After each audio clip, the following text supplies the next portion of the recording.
মই শ্ৰী হিমন্ত বিশ্ব শৰ্মা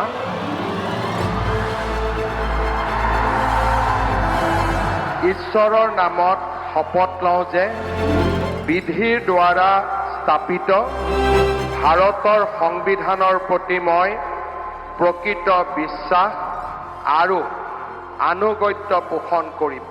গণদেৱতাক সাক্ষী কৰি আকৌ এবাৰ মুখ্যমন্ত্ৰী ৰূপে শপত ডক্টৰ হিমন্ত বিশ্ব শৰ্মাৰ। অক্ষুণ্ণ ৰাখিম। মই অসমৰ মুখ্যমন্ত্ৰী হিচাপে মোৰ কৰ্তব্য বিশ্বস্ততাৰে আৰু শুদ্ধ অন্তঃকৰণেৰে সম্পাদন কৰিম। বিকাশ আৰু বজ্ৰকঠোৰ সিদ্ধান্তৰ অংগীকাৰেৰে পুনৰ মুখ্যমন্ত্ৰী ৰূপে শপত গ্ৰহণ।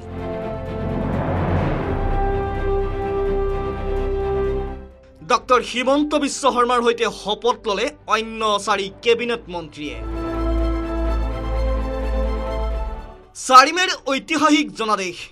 বিৰোধীৰ প্ৰত্যাহ্বান উফৰাই অসমত উৰিছিল গেৰুৱা শিবিৰ আৰু সহযোগী দলৰ বিজয় ধ্বজা।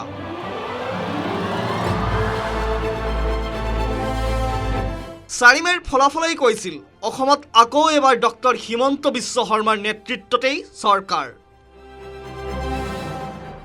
দিছপুৰৰ মসনদ দখল কৰাৰ অন্তত প্ৰত্যাশিতভাৱেই NDAৰ বিধায়িনী দলৰ নেতা মনোনীত হৈছিল আধুনিক অসমৰ ৰূপকাৰ ডক্টৰ হিমন্ত বিশ্ব শৰ্মা।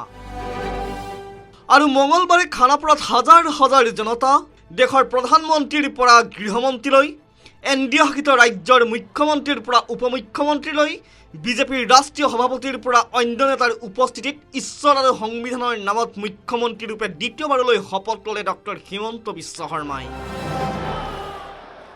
ৰাজ্যপাল লক্ষ্মণ প্ৰসাদ আচাৰ্যই পাঠ কৰোৱালে শপত বাক্য। মই শ্ৰী হিমন্ত বিশ্ব শৰ্মা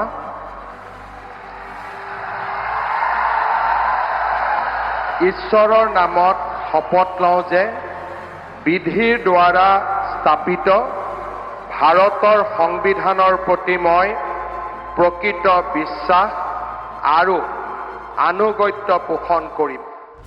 গেৰুৱা হৈ পৰিল খানাপাৰাৰ চৌদি। সাৰ্বভৌমত্ব গুঞ্জৰিত হ'ল ডক্টৰ হিমন্ত বিশ্ব শৰ্মাৰ জয়ধ্বনি। বিজেপিৰ নেতাকৰ্মীৰ মাজত আনন্দৰ বন্যা। ডক্টৰ হিমন্ত বিশ্ব শৰ্মাই শপত বাক্য তথা নাম কোৱাৰ লগে লগেই জনতাৰ মাজত হৰ্ষোল্লাস। মই শ্ৰী হিমন্ত বিশ্ব শৰ্মা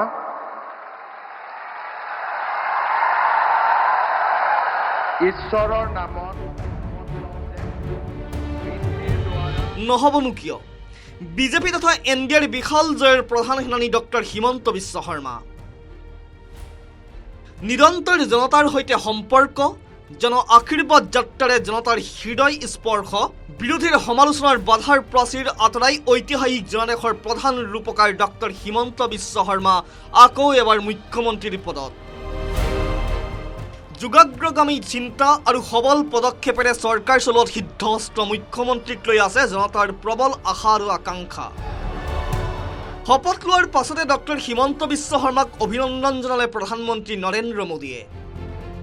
মঞ্চত উপবিষ্ট অন্য ব্যক্তিসকলেও জনালে শুভেচ্ছা আৰু অভিনন্দন। পুত্ৰৰ শপত গ্ৰহণৰ সাক্ষী হৈ ৰ'ল মাতৃ মৃণালিনী দেৱী, পত্নী ৰিণিকী ভূঞা শৰ্মা, পুত্ৰ নন্দিল বিশ্ব শৰ্মা আৰু কন্যা সুকন্যা শৰ্মাও সাক্ষী হৈ ৰ'ল এই স্বৰ্ণীল ক্ষণৰ। মুখ্যমন্ত্ৰী ডক্টৰ হিমন্ত বিশ্ব শৰ্মাৰ লগতে শপত ল'লে অন্য 4 মন্ত্ৰীয়ে। দুলীয়াজান সমষ্টিৰ পৰা বিধায়ক নিৰ্বাচিত হোৱা ৰামেশ্বৰ তেলীয়ে ল'লে শপত। ৰামেশ্বৰ তেলী ঈশ্বৰৰ নামত শপত। বিজেপিৰ শক্তিশালী ভেটি নথকাৰ পিছতো 2001 চনত দুলীয়াজানৰ পৰা বিধানসভালৈ নিৰ্বাচিত হৈছিল চাহ জনগোষ্ঠীয় নেতা ৰামেশ্বৰ তেলী। প্ৰধানমন্ত্ৰী মোদীৰ চৰকাৰত কেন্দ্ৰীয় মন্ত্ৰী হিচাপেও দায়িত্ব লাভ কৰাৰ সৌভাগ্য অৰ্জন কৰিছিল ৰামেশ্বৰ তেলীয়ে। এইবাৰ পুনৰ বিধানসভালৈ নিৰ্বাচিত হৈ ডক্টৰ হিমন্ত বিশ্ব শৰ্মাৰ কেবিনেটত স্থান লাভ কৰিলে দুলীয়াজানৰ বিধায়ক ৰামেশ্বৰ তেলীয়ে। বিজেপিৰ সহযোগী অগপৰ সভাপতি অতুল বৰাই ল'লে শপত। মই শ্ৰী অতুল বৰাই ঈশ্বৰৰ শপত লওঁ যে বিধিৰ দ্বাৰা ক্ৰমাগত তৃতীয়বাৰলৈ বিজেপি মিত্ৰজোঁটৰ চৰকাৰত মন্ত্ৰী হিচাপে কাৰ্যনিৰ্বাহ কৰিব অতুল বৰাই। সহযোগী BPFৰ চৰণ বৰুৱাইও মন্ত্ৰী হিচাপে ল'লে শপত। मुस्रि चरण बर' अबं गसाइनि मुङाव समायखिरा लानानै बुङोदि বড়ো ভাষাতে শপত গ্ৰহণ কৰিলে মাছমতৰ বিধায়ক চৰণ বড়োৱে মহিলা প্ৰতিনিধিৰূপে মুখ্যমন্ত্ৰীৰ লগতে শপত ল'লে অজন্তা নেওগে শ্ৰীমতী অজন্তা নেও ঈশ্বৰৰ নামত শপত লওঁ যে বিধিৰ দ্বাৰা স্থাপিত ভাৰতৰ সংবিধানৰ প্ৰতি মই প্ৰকৃত বিশ্বাস আৰু আনুগত্য পোষণ কৰিম মই ভাৰতৰ 2021 পৰা 2026 বিত্তমন্ত্ৰী হিচাপে কাৰ্যনিৰ্বাহ কৰা অজন্তা নেওগ আকৌ এবাৰ অন্তৰ্ভুক্ত হ'ল ডক্টৰ হিমন্ত বিশ্ব শৰ্মাৰ মন্ত্ৰীসভাত নতুন চৰকাৰক লৈ আছে ৰাইজৰ বহু প্ৰত্যাশা জাতিৰ স্বাভিমান ৰক্ষাৰ লগতে জনকল্যাণকামী চিন্তাৰে ৰাজ্য আগুৱাই নিব বুলি আশাবাদী জনতা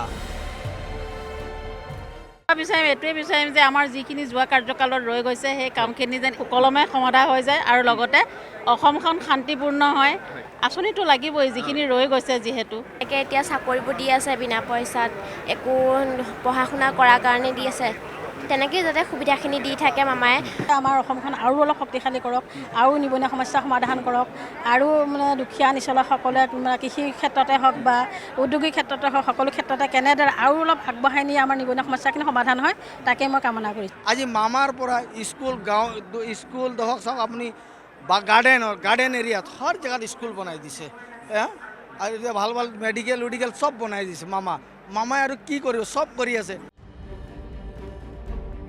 জনতাৰ আশীৰ্বাদেৰে আকৌ এবাৰ মুখ্যমন্ত্ৰীৰ পদত বহিল ডক্টৰ হিমন্ত বিশ্ব শৰ্মা ছাত্ৰ অৱস্থাৰে পৰা অতি সক্ৰিয় ব্যক্তিগৰাকীৰ হাতত দ্বিতীয়বাৰলৈ নেতৃত্বৰ বাঘজৰী ৰাইজৰো আছে বহু প্ৰত্যাশা এই প্ৰত্যাশাক পূৰ্ণ কৰাই ডক্টৰ হিমন্ত বিশ্ব শৰ্মাৰ সন্মুখত প্ৰধান প্ৰত্যাহ্বান